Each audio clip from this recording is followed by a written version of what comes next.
Di antara perkara yang perlu kita sentiasa ingat apabila kita berbicara dalam konteks ilmu tasawuf, di mana orang sufi selalu mengingatkan kita bahawa setiap orang corak dan gaya dia bergaul itu berbeza dari satu orang dengan satu orang yang lain.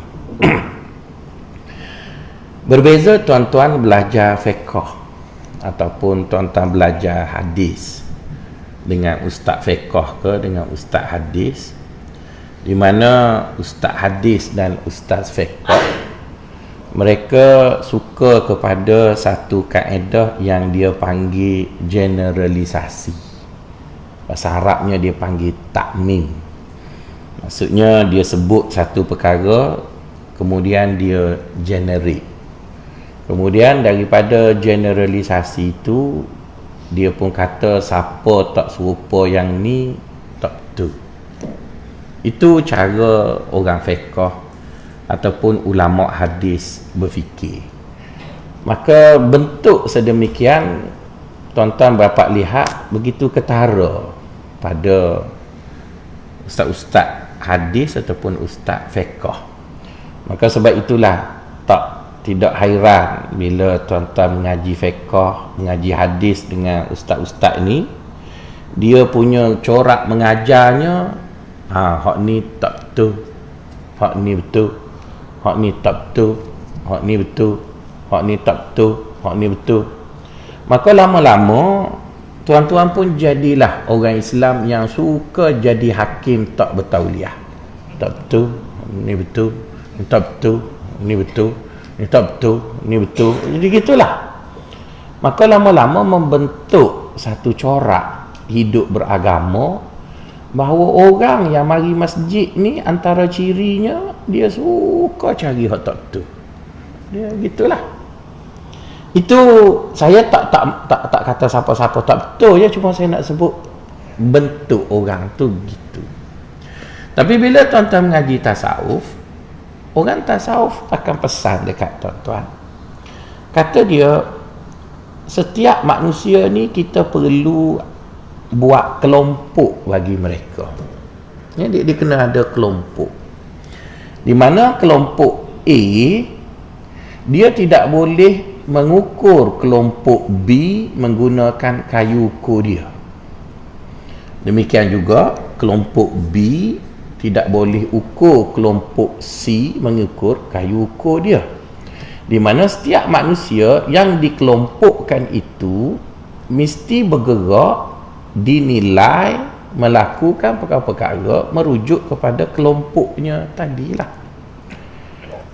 Jadi kalau kita kata orang di kelompok A baik, standard baik dia tak boleh sama dengan standard B juga baik. Di mana si A dia telah mencapai satu standard yang sudah diterima untuk dianggap baik. Tapi mungkin standard yang ada pada A ini tak sama dengan standard, dan mungkin kalau standard yang sama dipakai pada standard B, maka orang tu mungkin tak lulus lagi pun. Kenapa berbeza? Sebab Allah yang buat kita beza tu. Kalau Allah buat kita macam air robot serupa je, tak apa. Masalah dia yang buat kita berbeza tu. Jadi bila dia dah buat kita berbeza, lepas tu kita pakai satu ukuran yang sama, itu kan tak adil. Itu kan tak adil. Maka sebab itu, masuk je belajar tasawuf, dia terus beritahu dalam kepala kita, kita ada kelompok murid, salik. Murid tu maksudnya macam tuan-tuan dan saya lah, baru bertatih nak cari Tuhan. Adalah satu kelompok. Kemudian ada satu kelompok lagi, nama dia syekh, wali, arif billah, orang yang dah sampai ke kelompok yang tinggi tu, maka dia ada kelompok dia pula. Jadi yang menjadi keliru dalam tuan-tuan hidup beragama ni, kekeliruan yang datang daripada ustaz, di mana ustaz menggunakan kayu ukur kelompok ini pada kelompok ini. Tak tuan-tuan, kita yang jenis sisi kecil nak suruh pergi laju, pecah enjin tuan-tuan. Pecah enjin nak sapa ke situ tu. Sedangkan kita sudah melepasi sepatutnya pada usaha kita tadi. Macam kita tengok budak-budak Melayu yang pitih tak ada, tapi nak juga kereta sport. Maka dia beli Proton Saga 1.3, tapi dia perhabis 5,000 dekat Brother, dia bubuh spoiler. Dia tukar exhaust yang 20 ekor katok pun boleh masuk dalam tu. Dia bubuh keting yang setengah inci daripada jalan raya, sedangkan rumah dia setiap 100 meter ada bonggok. Ada orang macam tu lah. Sebab dia duduk kawasan orang miskin dan dia pun miskin, tapi nak Ferrari. Dia sobek lah ada awak. Bila masuk lebuh raya, dia tekan nak pecah enjin Campro Proton tu, tapi dia pergi sopak je lah. Oh, enjin dah berdaung macam kapal terbang buruk dah. Tapi mari orang yang duduk dekat USJ ke, duduk dekat kawasan orang kaya tu, dia mari Ferrari betul, zoom pergi. Dia kawan tu kamera, apa panggil, kamera apa, kajian kata dulu nak hapus lah ni, tambah tu kata berapa macam ESC ke apa benda tu. Tak boleh nak jadi kawan tu dia duit banyak, pokok kena 300 tu nothing je. Kawan ni kena habis kerajaan dia kutuk celok pada dia, tak ada piti. Jadi bermaksud tak boleh hidup macam tu. Kita dah tak mampu, kita hidup cara tak mampulah. Kita mampu, kita hidup cara mampu. Kita dah bincang panjang gitu pasal benda tadi. Kat taman saya tu ada seorang, kayu kat gelok tengok. Dianya besar pada saya, mok dia pun faham-faham je lah. Kat taman saya tu ada 12 bonggok. Kat bonggok punya tinggi. Tu yang saya tak pernah bubus keting tu, sebab tinggi. Dia pergi kerak besi absorber tu sikit lagi. Kereta pula kereta Wira dah. Kita semua kan tahu Wira tu rendah dah. Dia pergi kerak lagi. Tak dia gemuk. Daripada setengah heci tinggal suku heci jalan. Lepas tu mak dia tumpan pula. Rapak lah. Sampai bonggok mak dia kena keluar. Naik sampai bonggok. Tak nak sampai keluar tu 16 kali. Mak dia kata aku jalan lah. Sial mak dia tuan-tuan. Sebab anak dia tak apa cerdik. Kita dah nak bawa emok, janganlah kerak gotu tu. Kalau kita anak orang kaya duduk Bukit Damansara, okeylah. Ini duduk Bukit Berugi, Bukit Beruntung tu, sedar-sedar dirilah tuan-tuan duduk gitu. Jadi orang sufi pun ajar gitulah. Dia kata kita ada kelompok. Jadi kelompok ni diukur dengan kelompok dia. Kelompok ni diukur dengan kelompok dia. Jadi kata dia, pagi ni kita bercakap mengenai rasa gusar, ittiror. Ittiror ni maksudnya rasa gusar, ataupun kita panggil dia dalam bahasa Arab qalaq, iaitu risau tadi. Okey, oleh kerana risau tadi ialah satu perkataan yang kita baru sebut, maka kita kena definisi lah. Betul kan apa makna risau tu? Jadi definisi risaunya ialah al-khawfu alal mustaqbalil majhul. Itu makna risau. Risau ialah ketakutan terhadap satu perkara yang akan datang dan kita tak tahu benda tu. Kita tak tahu benda tu baik ke tak baik ke. Lepas tu dia belum berlaku lagi, dia akan datang. Maka bila kita ada rasa itu, iaitu takut terhadap perkara yang akan datang dan kita tak tahu ianya baik ataupun tak baik, maka perasaan itu kita panggil dia risau. Jadi kata Tuan Syekh, risau ni ada belaka. Kelompok anak murid pun ada risau. Kelompok tok guru pun ada risau. Jadi oleh kerana kedua-dua kelompok tadi mempunyai rasa risau, Maka orang sufi kata kedua-dua itu perlu dibantulah supaya risau itu dapat ditangani. Itu kan?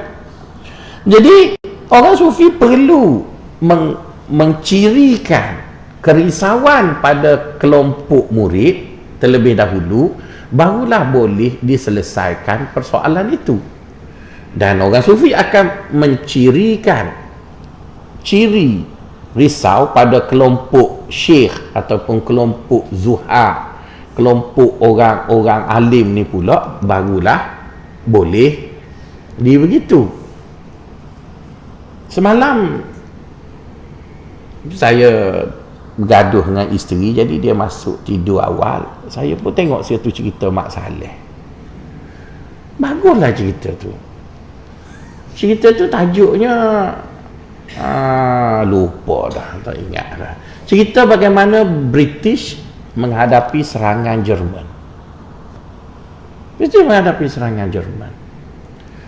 Ceritanya tak adalah yang tak senonoh tu. Cerita mengenai bagaimana seorang ahli politik berada dalam situasi yang getir dan bagaimana dia menyelesaikan masalah. Dan dia adalah Perdana Menteri yang tak popular, perlu membuat keputusan yang tak popular. Kerana keputusan yang popular masa itu ialah bersama dengan Perancis berunding dengan Hitler dan menerima pendamaian, iaitu menyerahkan kuasa seluruh Eropah kepada Hitler.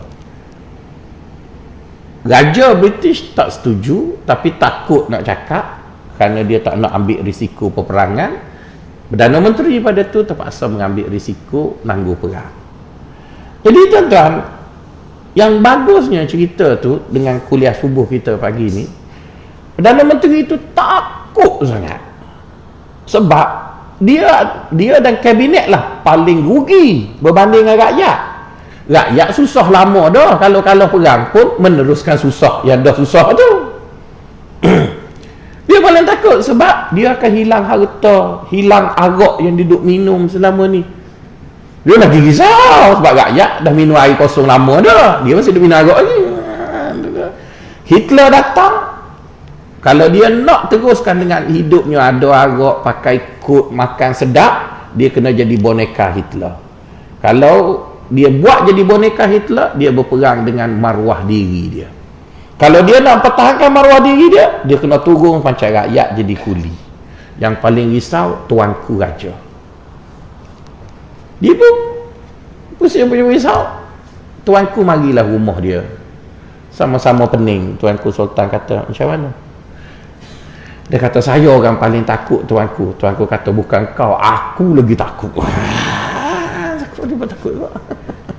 Jadi maksudnya tuan-tuan, semua orang sama je rasa, cuma dia punya status tu berbeza. Jadi bila bercakap mengenai apa-apa rasa, bila kita bercakap tentang masa depan, semua orang risau tentang masa depan. Tuan-tuan, saya, semua orang risau. Dan orang yang paling banyak pegang jawatan, pegang kepentingan lagi risau. Betul kan? Lagi risau. Dulu Datuk Seri Najib tak ada masa pun nak bersenam pergi gym. Sekarang dah jatuh kan ada masa. Yang duduk kat atas tu pula risau, takut jatuh. Tu yang kata kena teruskan, takkan jadi. Sebab dah ada makan. Kita tak risau-risau jatuh sebab tak ada apa. Tapi risau belaka lah. Dia risau, kita risau. Jadi kata Tuan Syekh, orang duduk di kelompok bawah, risaunya ada ciri dia. Dia risau tentang apa, bentuk risaunya apa, risiko kerisauannya apa. Maka penyelesaian kepada risau mereka itu mestilah sesuai dengan apa yang mereka risau. Bila orang duduk di kelompok yang satu lagi, maka perlu diketahui juga dia risau tentang apa yang dia risau dan sebagainya. Maka penyelesaiannya adalah benda tadi. Tuan-tuan, bila tuan-tuan jumpa orang miskin, lepas tu tuan-tuan dengar orang miskin ni cakap kasar, tuan-tuan pun rasa biadabnya. Tuan-tuan rasa dia cakap kasar tu kenapa, tuan-tuan? Kenapa dia cakap kasar? Saya selalu duduk tolong-tolong orang miskin kan. Bila dia jumpa kita tu, dia cakap tu kan macam ajak orang nak bergaduh. Ustaz, apa? Tolong. Kita pun kata apa yang kecek kasar sangat. Kita tanya, makan apa? Tak makan lagi lah ni. Oh, lapar. Ajak dia makan. Dia makan. Lepas makan tu tadi, ustaz tu. Sedap makan. Lain tiung tu halus sebab dia lapar. Tapi ada kasar lagi. Kasar, menyindir. Ada hutang kah? Ada lah. Saya rumah tak payah. Ya, ustaz tanggung. Terima kasih. Tengok dia punya sorot tu. Lapar tinggi gitu. Lepas tu dah kenyang, suruh sikit. Lepas tu dah serabut hilang, turun lagi. Last sekali kita bawa pula barang bagi dia makan. Terima kasih. Lembut selalu. Jadi bagi orang yang tak pernah menyantuni orang miskin, dia duk kutuk orang miskin. Apalah perangai kasar lah, tak reti. Tuan-tuan, jangan duk marah ke dia. Dia lapar. Cuba tuan-tuan lapar, tak bersopannya juga. Yang tuan-tuan turun untuk baris belakang sebab tuan-tuan ada duit dalam kereta tu. Habis sak kereta dia makan. Cuba tuan-tuan duk Ethiopia, berasa tak berbaris. Tak sejakak lah tuan-tuan. Orang ni dia ada background. Kenapa dia jadi gitu? Kenapa dia jadi gitu? Maka kita pun duk hina lah orang miskin, tak ada adab lah. Dia nak beradab masa mana? Tak sempat nak fikir tuan-tuan. Yang ni kongkak waktu serabut. Nak fikir masa mana? Tuan-tuan, kalau tuan-tuan pergi kawasan orang Melayu miskin kan, cuba cari janda tu. Tuan-tuan nak RM15 pun boleh tuan-tuan. Dia serabut tuan-tuan nak buat apa? Jual tubuh pun jual lah. Sungguh tuan-tuan. Kenapa jadi gitu? Sebab dia ada masalah. Tuan-tuan ada pencen, ada ESB, ada tu. Boleh sikit pun bising dah. Boleh juga. Bising. Sebab ada lagi lah. Sure tak ada. Jadi tuan-tuan, sebab tu kata orang sufi, kita jangan marah ke orang. Bila orang bersikap sedemikian sehingga kita tahu kenapa dia jadi gitu. Kenapa dia jadi macam tu? Yang ni kenapa dia jadi macam ni? Jadi sebab itu kata orang sufi pagi ni, bila kita menyelesaikan masalah orang-orang yang telah sampai kepada satu tahap tertentu, penyelesaiannya lain dengan orang-orang yang berada pada satu tahap tertentu. Orang yang berada pada satu tahap tertentu. Misalnya tuan-tuan tengok di negara kita, kerajaan bagikan kita punya rakyat ni kepada B40, M40, T20. Yang jadi celaka negara kita ni ialah orang yang T20 nak ambil subsidi orang M40 tu, B40 tu. Cuba orang T20 ini hidup gaya T20. Cuba dia hidup macam dia. Tapi dia lah nak lari cukai, nak buat. Dia nak lari belakang. Kalau boleh, dia nak subsidi sama banyak dengan B40. Maka dia pun perjuangkanlah demi kesiannya ke B40. Kadang dia nak ropok tengah jalan tu. Tuan-tuan. Akhir sekali buat apa-apa pun B40 tak sampai juga. Tuan-tuan. B40 tak sampai juga. Pernah satu kali saya pergi ke satu kawasan, tak boleh sebutlah, di Kuala Lumpur. Orang Selangor baik ni cerita Kuala Lumpur belakang. Yang berceramah Kuala Lumpur cerita Selangor pula. Gitu. Sudah semayang isyak tu, berkebetulan tu imam tak ada, saya semayang isyak jadi imam. Nak sudah tu, ada seorang tu datang. Dia termasuk dalam M40, tidak lagi 40. Masjid yang tempat saya pergi itu dikelilingi oleh rumah PPRT. Rumah untuk orang miskin, untuk B40. Mana layak M40 beli? Jadi saya sudah semayang tu, dia kata, Ustaz, mari rumah semayang hajat. Boleh, kita pun tak ada hal juga pergi rumah. Naik rumah PPRT tu. Dia tunjuk kat saya, Alhamdulillah, cuba dengar dia cakap ya. Alhamdulillah Ustaz, satu floor ni rumah saya belakang.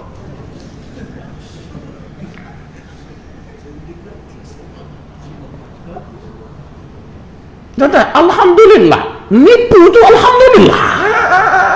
Alhamdulillah nipu. Alhamdulillah satu floor ni rumah saya belakang. Kat saya kata berapa biji? Sikit je ustaz, ada orang lain banyak lagi, saya 8 je.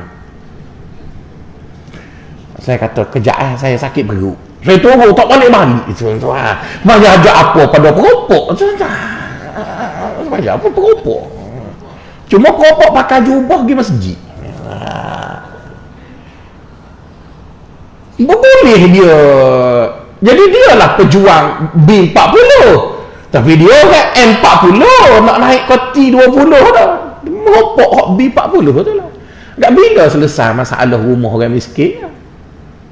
Perempuan-perempuan ni ada menggunakan kota Melayu, menggunakan dia guna semua lah. Jadi letih lah tuan-tuan kalau macam tu.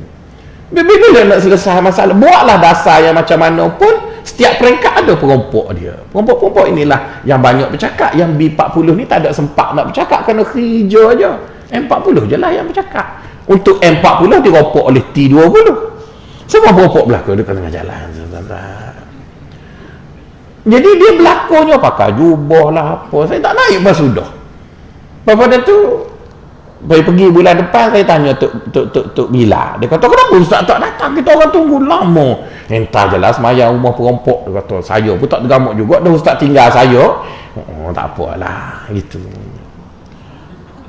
Dan macam mana dia boleh dapat 8 buah rumah sedangkan dia tak layak pun beli?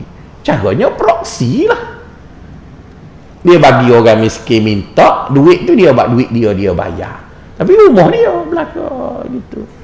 Jadi tuan-tuan, jadi sebab itulah kita nak menyelesaikan masalah seseorang kena cerakin dulu. Mu ni duduk grup ni, selesai hak ni dulu. Yang ni duduk grup ni, kita selesai belah sini. Tapi kalau kita buat satu generalisasi umum, tak selesai tuan-tuan. Generalisasi umum ni macam tuan-tuan sakit makan Panadol, betul kan?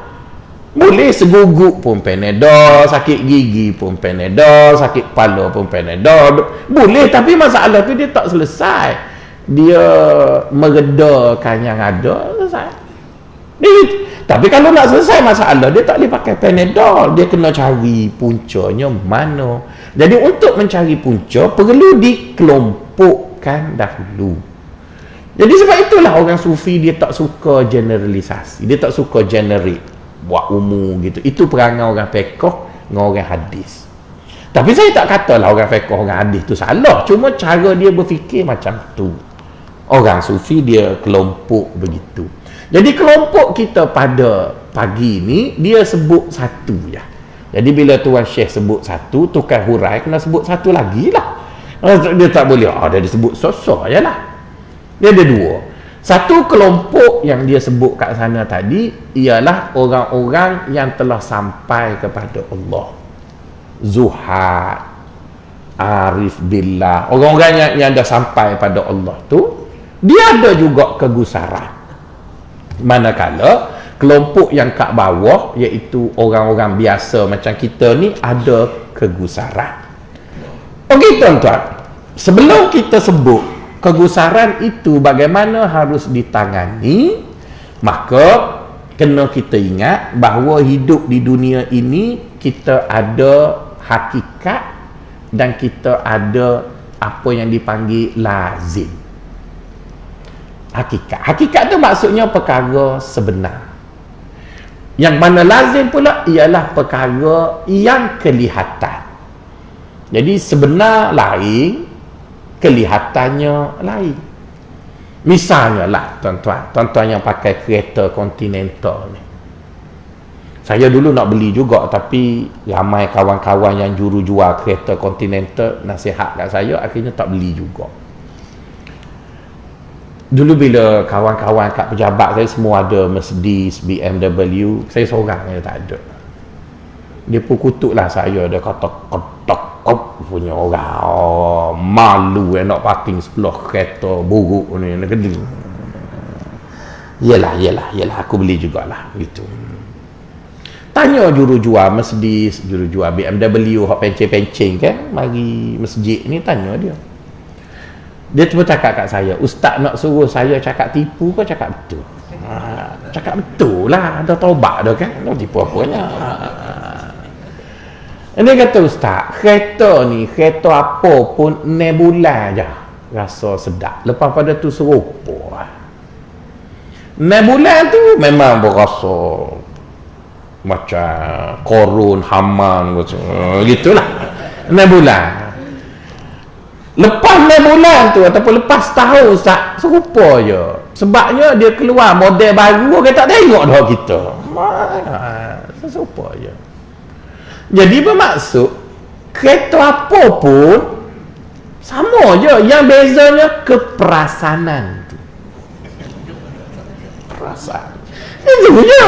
Kereta tu sama je, bawa dari satu poin ke satu poin. Tu je kereta tu. Tapi perasan tu dia gitu. Jadi dia kata, ustaz, saya ngaji tasawuf dengan ustaz. Ustaz nak layan perasan ke nak layan hakikat? Masuklah. Masuklah.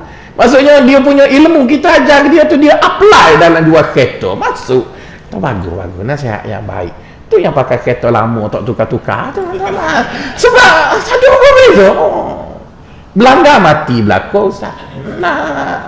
Lepas tu airbag ada belakang. Kereta Malaysia pun ada, hak 5 airbag. Kereta tu pun ada 5 airbag. Lepas tu beli sisi besar pun tak boleh nak perih laju, jam belakang. Kata, yalah juga. Dia kata ustaz pula. Ustaz pergi kereta buruk pun parking khas. Kau orang bagi jemaah pakai kereta mahal pun belakang tu. Sebab gaji tidak ustaz, kata betul juga. Ya, gitulah. Jadi nak sebutnya tuan-tuan, bila dia beritahu gitu, kita pun mula berfikir bahawa bila hidup di dunia ini ada dua benda. Satu yang realiti, yang sebenar, yang satu lagi kelihatan. Yang satu lagi kelihatan. Jadi tuan-tuan, oleh kerana manusia ini dia mempunyai beberapa sifat, antaranya gelojoh, maka orang yang belum mampu mengawal dan menguasai dirinya, kita tak boleh menyuruhnya untuk bertindak gaya orang yang dapat mengawal diri. Maka kena minta dia selesaikan masalah dia berdasarkan upaya yang dia ada, iaitu kelihatan tadi, yang kelihatan. Tapi bila kita bercakap dengan orang yang sudah matang, orang yang sudah stabil, kita tak perlu lagi bercakap tentang kelihatan. Kita akan bercakap dia tentang hakikat. Tentang hakikat lah. Misalnya apa yang saya cakap dekat tuan-tuan. Mungkin ada orang lain, dia tak setuju dengan saya. Dia kata lebih baik pakai Mercedes, pakai apa. Sebab dia perlu dengan benda yang kelihatan tu. Tapi saya bukan orang politik. Saya ustaz kampung je. Saya tak perlu kelihatan. Saya perlu hakikat je, asalkan sampai ke masjid cukup lah. Jadi kalau saya ukur orang berniaga yang perlu kereta mahal, saya ukur dia dengan saya. Tak betul. Sebab tu dia bangkang cakap, ustaz tak tahu, ustaz tak berniaga. Betul lah. Dia perlu dilihat mengikut kelihatan. Sebab itu dia. Saya tidak bercakap tentang kelihatan, saya bercakap tentang tujuan benda tu. Tujuan benda tu ialah untuk guna dan pindah dari satu poin ke satu poin. Kenapa saya membazir duit? Lebih baik duit yang lebih bagi kat orang miskin. Itu saya. Tapi orang lain mungkin tidak. Dia betul juga. Tapi kena kelompok lah. Dia gitu. Yang ni begini. Jadi sebab itu apabila kita cerita tentang risau, maka kita duduk dengan kelompok orang awam. Maka penyelesaian kepada kelompok orang awam berasaskan teori sebab musabab. Berdasarkan kepada teori sebab musabab. Teori yang dipakai dalam menyelesaikan masalah orang awam ialah sebab musabab. Pakai teori itu. Tapi apabila kita berbicara tentang wali Allah, di mana mereka sudah tidak lagi bergantung kepada sebab musabab, kerana mereka terus pergi kepada punca sebab. Punca sebab. Maka penyelesaian kepada masalah mereka ialah musyahadatillah. Iaitu apabila mereka hampir dengan Tuhan, maka mereka gitu. Maka sebab itu bila kita duduk di tahap wali tu, maka tuan-tuan duduklah dengan orang wali, orang yang yakin pada Allah 100%. Tuan-tuan duduk dengan dia, bila cerita dia masalah, dia kata, oh, tak ada masalah tu.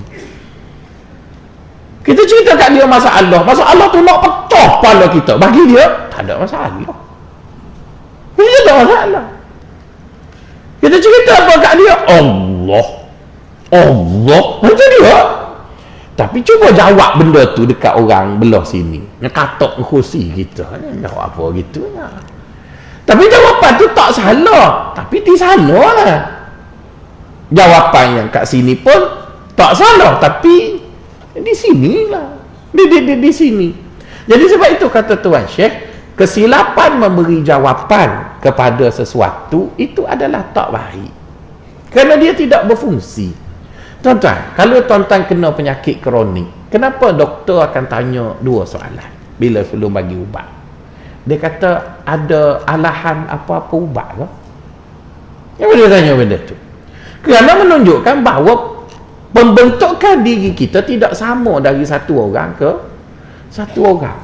Ada orang darah putihnya banyak, darah merahnya, darah apa, darah tu campur. Maka dia tanya alahan, sebab kesan satu-satu ubat tu tak sama. Lepas tu kalau kita pergi klinik swasta, dia kata nak ubat kerajaan ke, nak ubat apa panggil, dia panggil apa ya, ubat yang dibuat di Malaysia tapi patternnya dibeli begitu. Ada satu ubat yang asli daripada negara luar. Dia katanya, sebab tu kita tengok kebiasaannya orang kaya lebih cepat sembuh dari orang miskin. Sebab orang miskin, kerajaan bagi ubat kira-kira lambat sikit mati. Tapi kena mati juga. Dia kena mati. Sebab ramai sangat hidup nanya kerajaan. Mati-matilah. Cuma biar lambat lah. Tak ada lah mati on the dot. Mati lambat sikit. Cuma tuan-tuan tanyalah, ada doktor pencing kat sini kan. Orang pergi klinik, dia tak ada apa-apa. Dia rakyat biasa. Dia tak boleh lebih RM20 ubat. Bagi-bagi. Tapi cuba pergi magistrate pencing, unlimited budget. Kan? Sebab dia ni tak boleh mati, jasa besar. Hak ni, hak miskin ni menyusah lama dah, matilah. Maka kenapa kita heran, kenapa rakyat biasa kena minus stroke tak sembuh, VVIP kena minus stroke sembuh? Sebab ubat yang berbeza lah, dia tak sama lah ubat tu. Yang tu ubat ni, yang ni ubat ni. Kalau kita pergi swasta, dia tanya, tuan ada pitih banyak-banyak? No. Kita kata, beri je lah, pitih aku berambuk kat rumah. Dia pun bagilah ubat yang baik. Mahal lah sikit. Sebiji RM8. Kena makan 4 biji, sekali makan RM36. Kali dengan 30 hari, boleh bayar. Lebih pada tu dengan klinik-klinik aku beli. Okey, boleh. Betul kan? Tapi kalau orang hak miskin tu, hamba bagi hak macam klinik kerajaan bagilah. Okey. Dia pun balik. Murah klinik dia. Baik sikit dari Panadol je. Gitu je lah. Jadi doktor pun buat benda yang sama. Dia tak bagi semua orang pakai satu ubat, tuan-tuan. Sebab setiap orang tu dia semok. Maka orang sufi pun kata, penyakit kita ni tak sama.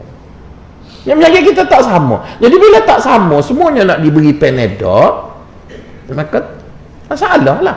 Jadi bila kita pergi kepada benda yang digusarkan oleh orang-orang yang duduk di peringkat orang biasa ni, mereka gusar bagaimana hidup mereka di dunia.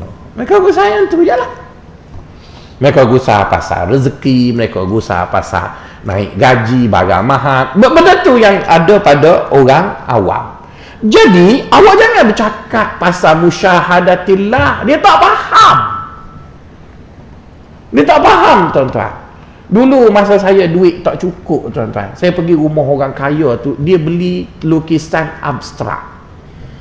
Lukisan abstrak ni tak comel langsung, tuan-tuan. Macam cap dia simboh dekat kain je.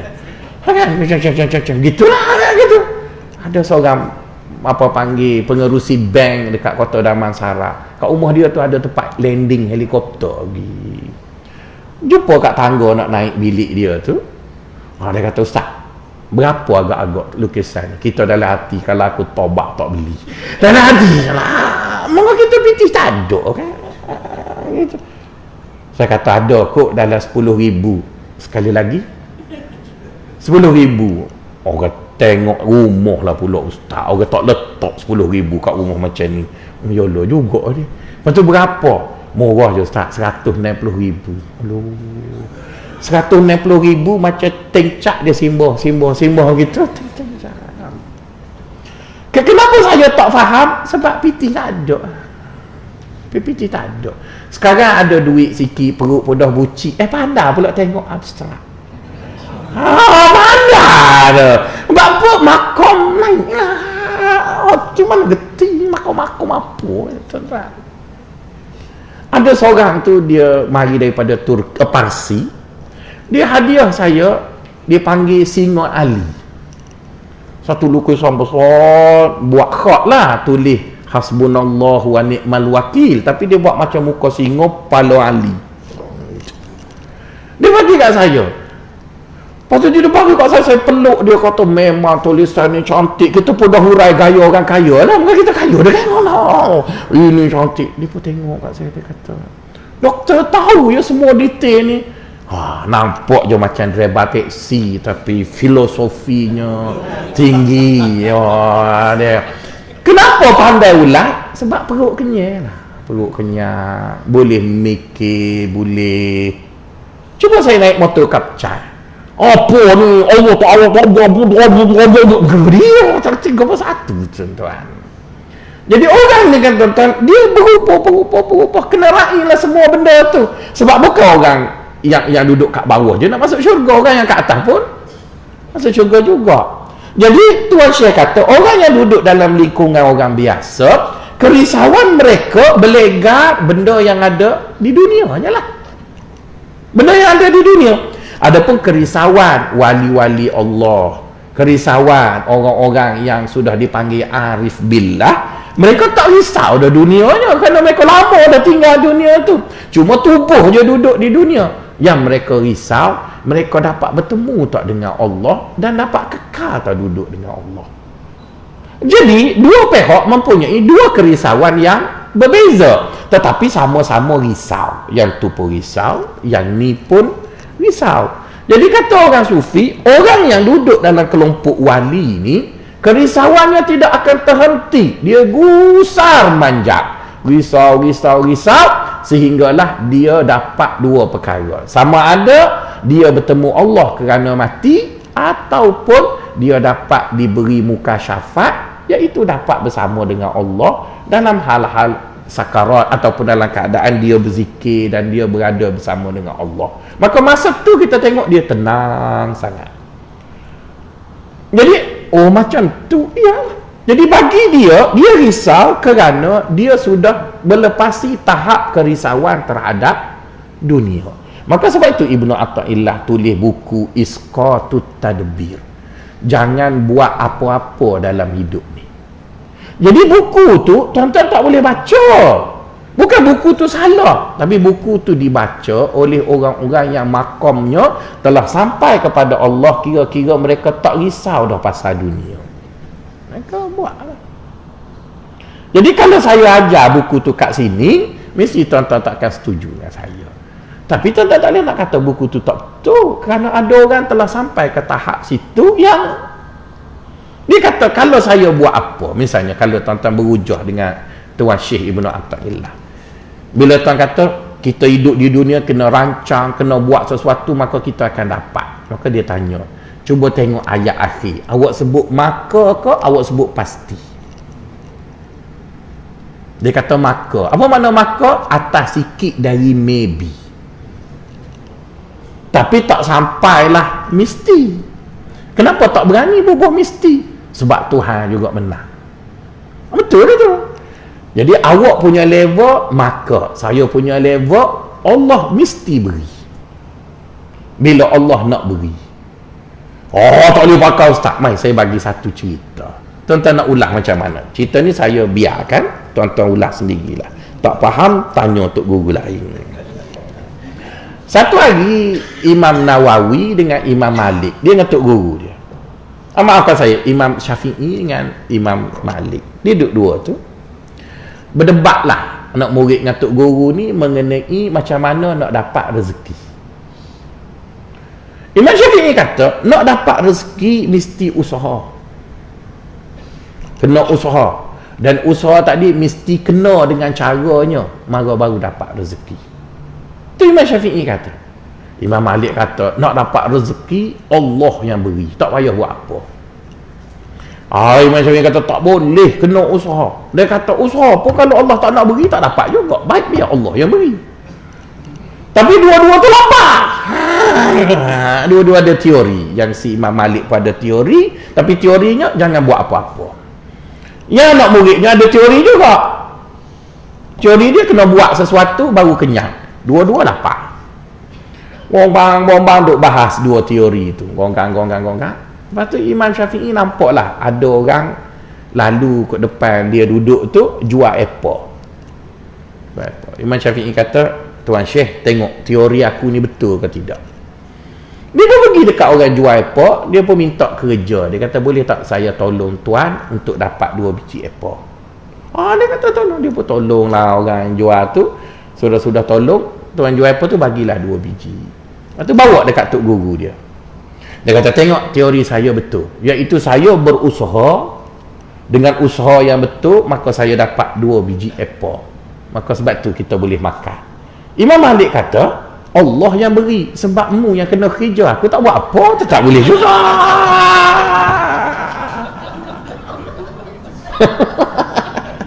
Dia boleh juga, dia tak buat apa boleh juga. Jadi moral of story-nya, cerita Syafi'i pun betul kan? Teori Imam Syafi'i pun betul. Kalau Imam Malik pun betul. Tak kata tak nak kata tak betul lah kau dua-dua tu. Kenapa jadi dua-dua betul? Sebab Imam Malik makamnya tok guru, yang Syafi'i makamnya anak murid. Betul. Jadi sebab itu tuan-tuan tak boleh nak kata siapa betul siapa salah. Tuan-tuan kena tanya, tuan-tuan duduk mana? Tuan-tuan duduk mana? Kalau tuan-tuan duduk kelompok orang biasa, ambil hak Syafi'i itulah. Dan jangan duduk condemn yang Malik tu, betul juga. Tapi kalau tuan-tuan duduk di kelompok ni tapi nak pakai hak sana, itu tak betul dah lah. Kenapa pergi ambil kayu ukur lain? Dia betul lah tuan-tuan. Tuan-tuan ingat tak bila Mak Taib bergaduh dengan pengurusi UMNO Selangor 2-13 tahun dulu, last kali Mahathir bagi ke Khitoyu jadi Menteri Besar. Khitoyu duduk ulu Selangor tu tak ada buat apa, tiba-tiba jadi Menteri Besar paling muda, betul kan? Lepas tu dia bagi penyapu ke ketua daerah, dia jatuh jadi penyapu, jadi ketua, kau panggil Datuk Bandar Kuala Lumpur. Macam mana tuan-tuan? Siapa sangka Mak Sabu jadi menteri? Maksudnya tuan-tuan, Allah tu dia buat, dia buat ikut dia. Tapi kalau tak buat pun tak, jadi kita pun payuh nak jawab. Jadi kalau tanya saya buat kelompok dulu. Tuan duduk kelompok mana? Mari kita bincang dalam kelompok ni. Tuan duduk sini, kita bincang dalam kelompok ni. Lebih mudah untuk kita memahami teori tadi. Tapi nak nafi satu-satu, nak kata hak ni tak betul, ada betul, ada dalil, ada ayat Quran. Nak kata yang ni tak betul pun ada dalil, ada ayat Quran. Jadi tuan-tuan, lepas pada ni tuan-tuan cuba dengarlah, kalau ustaz mari ngajar bercakap tentang benda yang berkait dengan sebab akibat, maka bermaksud ustaz tu bercakap dalam kelompok orang awam. Bila ustaz tu datang bercakap mengenai Allah Maha Kuasa, tajalliyat ke apa benda, ustaz tu bercakap tentang para wali. Cuma ustaz tu tersilap, dalam ni tak ada seorang pun wali. Jadi dia bercakap seorang je lah. Jadi itu je, nak kata dia tak betul, dia betul. Sebab dia tersilap landing ataupun sukatan tak kena. Kau macam mana? Tak tahulah. Jadi nak sebutnya, dua-duanya adalah betul. Cerita Syafi'i dengan Malik tadi lah. Jadi itu orang sufi. Jadi sebab tu saya rasa penyelesaian yang diberi oleh orang sufi lebih tepat daripada yang tadi itu. Tapi tidak mengatakan mereka salah jugalah. Sebab dia separate dulu. Okey, lepas pada tu orang sufi punya penyelesaian lagi. Apabila ada satu masalah, misalnya kita ada satu masalah, Kita ni tuan-tuan, bila kita ada satu masalah, orang Sufi cuba bawa kita berasaskan teori tak mampu rangkum. Kalau kita kata ni bumi lah, lebih kurang dia bulat gitu kan, cuma bulat gini tu dok lah gitu, bulat gitu.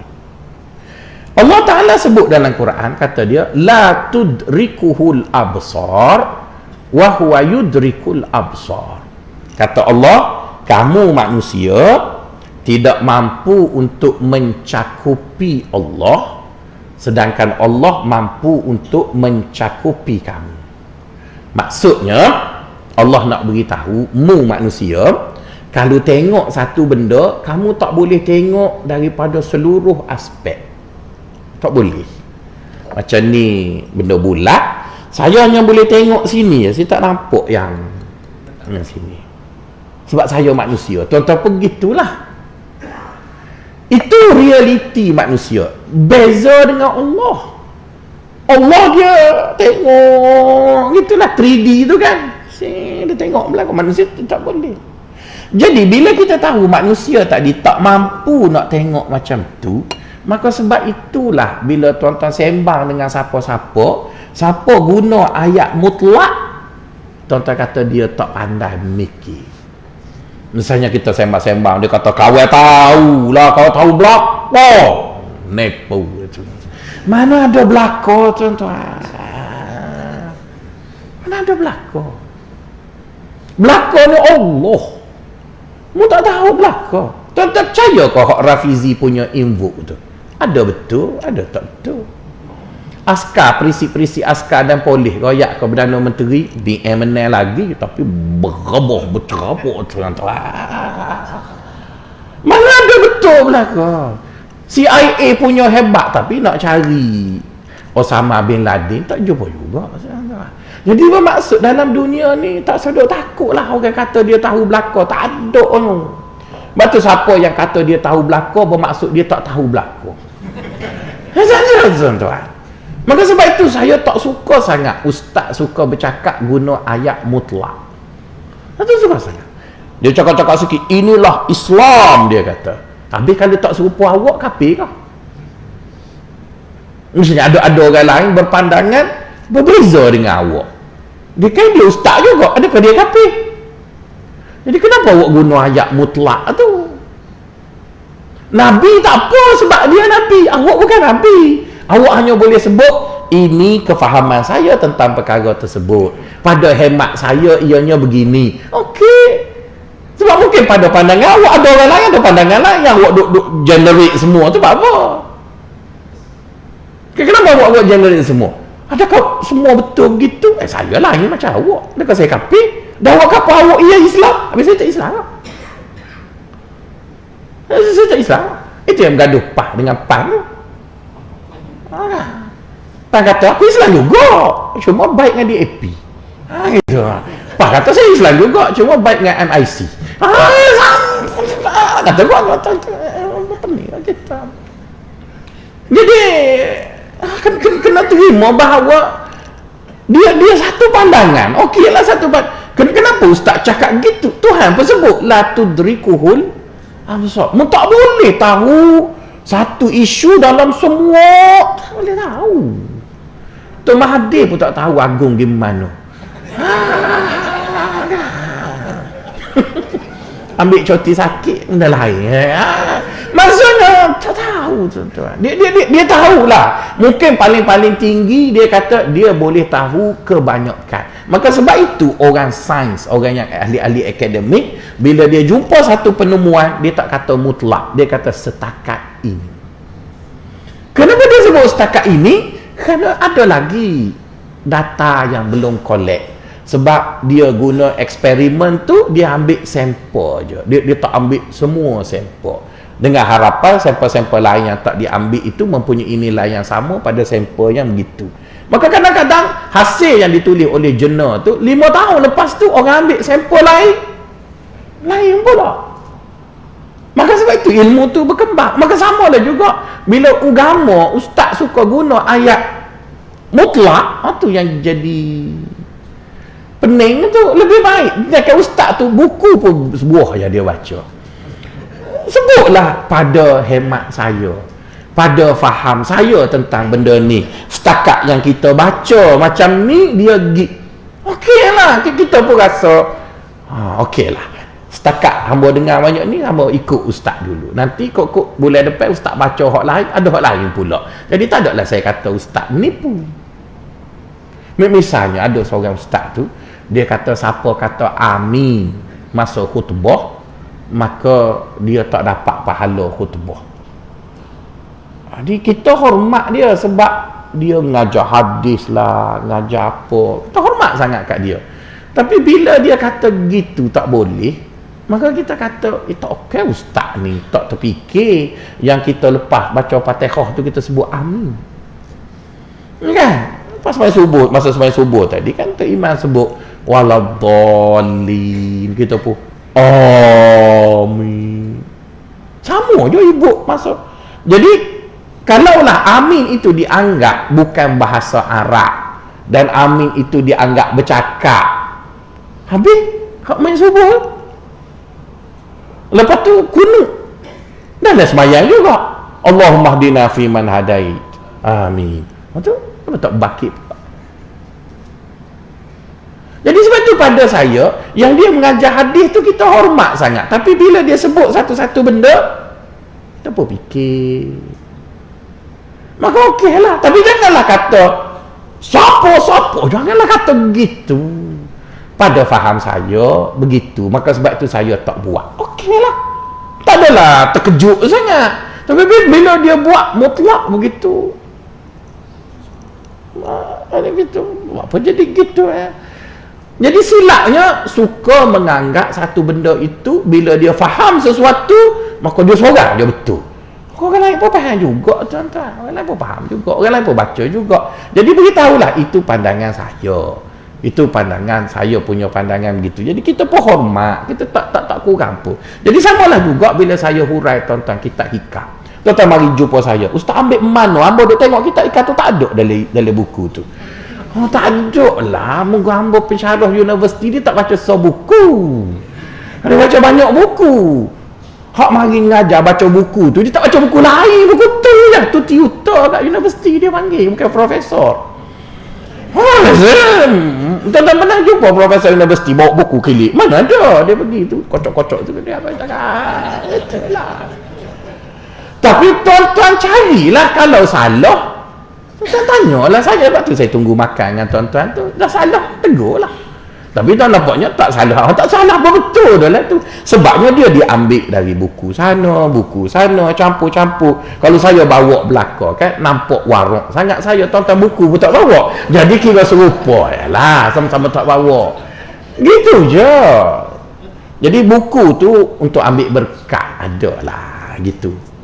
Jadi nak sebutnya sekarang, apa yang perlu kita faham, bila kita sebut ada satu isu, kita kena faham bahawa kita tak mungkin tengok semua aspek. Yang boleh tengok semua aspek Allah. Begitu jugalah kita tak boleh tengok Allah dalam semua sudut, Allah boleh tengok kita.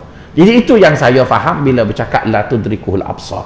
Jadi bila satu-satu isu timbul, maka setiap ustaz dia ada pola ataupun dia ada cara dia sendiri. Kalau kita bercakap isu tu isu umat Islam, maka saya dapati ada 5 gaya ustaz ceramah. Contoh bagilah apa-apa isu umat Islam, tabung haji ke, kemunduran umat Islam ke kebejatan akhlak ke, macam-macam tuan bagilah. Contoh akan jumpa ada 5 cara mikir ustaz. Yang pertama ni yang paling popular dan tuan-tuan pun suka sebab tuan-tuan pun lebih kurang ustaz tu jugalah. Iaitu caranya ialah salahkan orang lain. Apa-apa berlaku kat kita, orang lain salah. Orang lain salah. Kita panggil dia ustaz konspirasi. Semua teori konspirasi. Umat Islam jadi macam ni adalah konspirasi barat. Sehingga tsunami pun konspirasi CIA. CIA itu ombak lagu mana tak tahu jadi tsunami itu. Tapi ada ustaz macam tu. Semuanya salah orang. Salah orang. Dan cakap macam tu lebih mudah sebab kita tak payah buat apa. Orang salah. Dan orang Melayu suka sangat ustaz macam tu. Sebab dia tak perlu buat apa, dia hanya duduk diam tunggu Mahdi mari selesai. Itu satu jenis. Ada banyak. Itu satu jenis. Dan saya tak kata ustaz tu salah. Sebab saya cakap dah awal-awal teori tadi, setiap orang melihat pada angle-nya tersendiri. Dan ustaz tu pun ada dalil, ada bukti, ada apa, betul lah. Tapi dia satu type orang mengulas isu. Dia salahkan semua orang. Jadi kalau dalam bab tasawuf, dia salahkan setan, betul kan? Dia salahkan hawa nafsu, gitu lah. Sebab perangai dia ustaz konspirasi. Contoh apa ikut dia? Anak murid ustaz konspirasi. Semua konspirasi. Orang salah. Itu satu type. Okey, itu satu gitu. Yang kedua, dipanggil ustaz politik. Semua salah kerajaan. Lokal tak ada tutup pun salah kerajaan, blackout pun salah, semua salah kerajaan.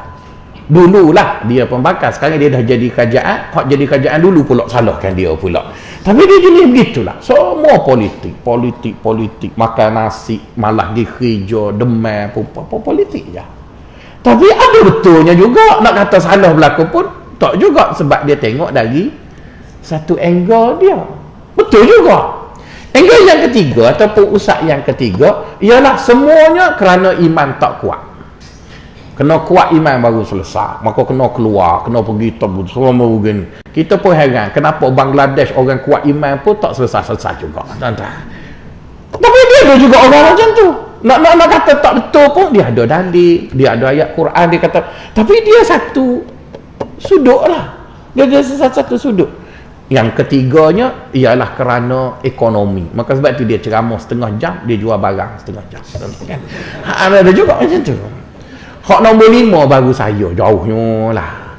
Iaitu, kalau tanya saya, ustaz tengok satu benda tadi, ustaz tengok macam mana? Okey, saya belajar di universiti, kita kena, bila masalah tadi dia sudah complicated, maka kita kena synthesis. Sintesis ni maksudnya kena bedah siasat semua benda dulu. Kena leraikan dia, lepas tu letak sekelompok yang tu, tak situ, kiri. Lepas tu kita tengok setiap satu, baru kita tahu.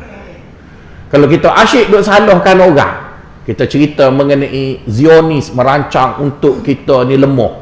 Kita tengok orang Islam perang, masa tu Zionis pun tak ada lagi. Kan? Perang Siffin, perang Jamal, masa tu Zionis tak ada lagi pun. Dua orang tu perang kenapa? Jadi cerita perang ni bukan cerita Zionis. Kan dah tolong kita daripada dulu lagi. Cerita ni luar, bukan cerita kilang jenis tau, cerita manusia tu. Jadi sebab itu kalau kita duduk universiti, orang universiti ajar setiap benda kena bedah siasat. Bila kita bedah siasat, kita pun nampak, oh sini tak kena, sini tak kena. Dia macam tuan-tuan lah, saya pun macam tuan-tuan juga.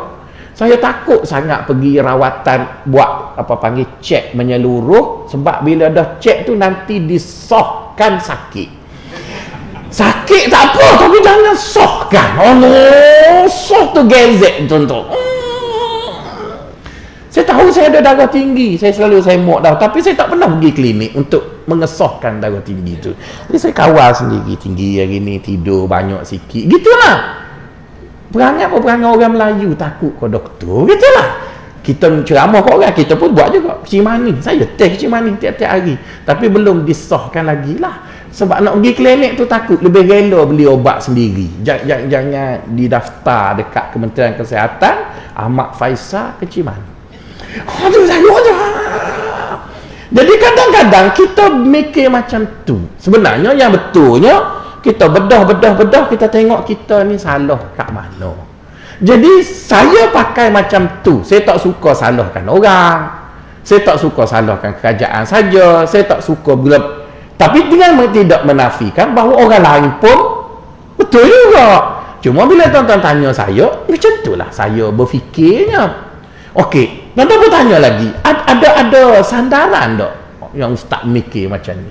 Tak nampak Islamik lagi tu? Okey, ada sandaran. Ada hadis Nabi, hadisnya riwayat daripada Abdullah bin Umar dan juga Sayyidina Ali, Nabi kata ma nazala balaun ala qaumin illa bidzambi wa ma rufi'al bala'u ala qaumin illa bidzambi. Tidak akan berlaku musibah pada seseorang itu melainkan disebabkan dia buat tak betul. Dan musibah itu tidak akan diangkat daripadanya melainkan dia betulkan hak dia buat tak betul tu. Jadi berdasarkan hadis tu, kita yang jadi begini macam ni bukan sebab Zioni, sebab kita ada benda tak betul kita buat ni. Jadi kerana kita asyik duk salahkan orang menggunakan teori konspirasi, maka kita duduk tak betul gitulah. Lebih baik kita kenal pasti kita punya tak betul tu. Jadi berdasarkan itulah saya tak ulas dengan ketiga empat benda tu. Saya ulas berbentuk kita kena tengok dalaman kita ada benda yang tak betul. Misalnya contoh, kita kata orang Melayu malas. Kan ada orang duk momok Melayu malas. Mungkin dilihat secara umumnya orang Melayu kelihatan malas. Tapi ada orang Melayu yang rajin. Maka sebab tu Melayu itu lebih berjaya.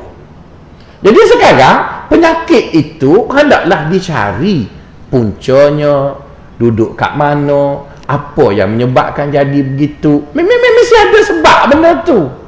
Orang Melayu takut bersaing, mesti ada punca dia. Tapi kalau kita tak nak ubah, mudahlah. Ini kerana Cina-Cina tu. Kita salahkan orang. Salahkan orang lah. Kita salah Ling Wang Ing, DAP lah yang buat semua ni kita jadi gini. Sebab yang tu mudah. Sebab kita pakai emosi je. Wah, belah. Tapi sebenarnya kadang-kadang tak salah pun dia. Tuan-tuan, kalau tuan-tuan tak faham maksud saya ni, tuan-tuan balik rumah, buka surah Ali Imran, baca ayat 99, 100, 101 dan 102. Ayat 99 dan 100, Allah tegur orang-orang yang ambil kesempatan di atas kelemahan orang lain. Ayat 101 dan 102, Allah tegur orang-orang yang lemah tadi, kenapa bodoh sangat kena tipu. Dia tegur dua-dua. Hak buat jahat pun dia tegur, hak kena jahat pun dia tegur juga. Jadi bermaksud ayat 99 dan 100 dalam ayat tu cerita Yahudi. Sebenarnya cerita Yahudi tu bukan Yahudi. Siapa-siapa yang ada kesempatan dia akan bertindak begitu. Misalnya kita kata kat negara kita kata China dan India manipulit perniagaan menyebabkan kita miskin. Sebab kita mangsa. Tapi bila kita pergi kat orang asli, kita buat gitu juga kat orang asli. Sebenarnya perangai tu bukan perangai Cina, perangai siapa dan ke dia dulu. Dalam bab niaga dan Cina dulu. Cina buatlah kat kita pada muka kita. Tapi kita pergi kat asli, kita tak baik juga, kita buat gitu juga ke dia. Orang asli cukup benci dengan orang Melayu sebab janji tak bayar, minta rotai, tongkat ali, kacik patimoh buat keluar tegak dia, nanti kita bayar. Tak bayar-bayar. Ataupun beli murah, jual mahal. Bagi kat orang asli, bagilah sikit-sikit begitu. Dan kita buat lama dah kat orang asli gitu. Cina pun lama dah buat kita. Jadi perangai tu, dia bukan perangai Cina, bukan perangai India, dia bukan perangai Melayu, dia perangai manusia. Jadi neutral lah sikit kita. Dia neutral lah sikit. Cerita cuba baca dalam tafsir. Itulah tafsir ayat 99 dengan 100. Di mana orang-orang Aus dan Khazraj dia sapa dulu di Madinah. Maksudnya dia macam Melayu lah, tuan tanah. Dia sapa dulu. Yahudi sampai ke dia. Dia dulu duduk di Yathrib tu. Maka dia macam orang Melayu. Cuma orang Aus dan Khazraj ni suka perang. Suka Melayu lah. Terengganu baloh dengan Kelantan. Betul kan? Saya ingat masa hamba kecil dulu nak lalu ke Terengganu tu kena isi minyak penuh di Pasir Putih. Sebab tak nak berhenti di Terengganu. Itu punya dulu lah. Dulu. Lah ni cerdik dah lah. Sebab diindoktrin daripada kecil Terengganu indoktrin. Orang Kelantan duk ajar gitu. Duk ajar. Lepas tu bila kita besar, kita tengok ada kala orang Kelantan lebih kedekut dari Terengganu. Terengganu baik pula kan. Jadi bermaksud benda tu tak betul kot. Tapi dimomokkan pada kita, diindoktrinasi dalam kepala kita. Maka benda tu berlaku dalam masyarakat Melayu sama seperti Aus dan Khazraj. Maka marilah Yahudi. Jadi Yahudi sebagai orang yang datang kemudian, mestilah dia fikir survivor dia. Maka dia tengok, wah orang sini ni bergaduh. Maka baik dia duduk sini sebab bila bergaduh, dia untung. Yang tu kan sebab dua ni bergaduh, dia tak ada duit pinjam duit aku. Tu Yahudi kaya tu. Maka Cina pun sama lah. Dia di sini dia tengok Melayu gaduh. Kita kekalkan dia bergaduh. Sebab selagi dia bergaduh, selagi itulah aku masyhur. Itulah. Sebenarnya tuan-tuan, bukan salah Cina. Kalau kita duduk di tempat lain pun kita buat juga. Kita buat juga.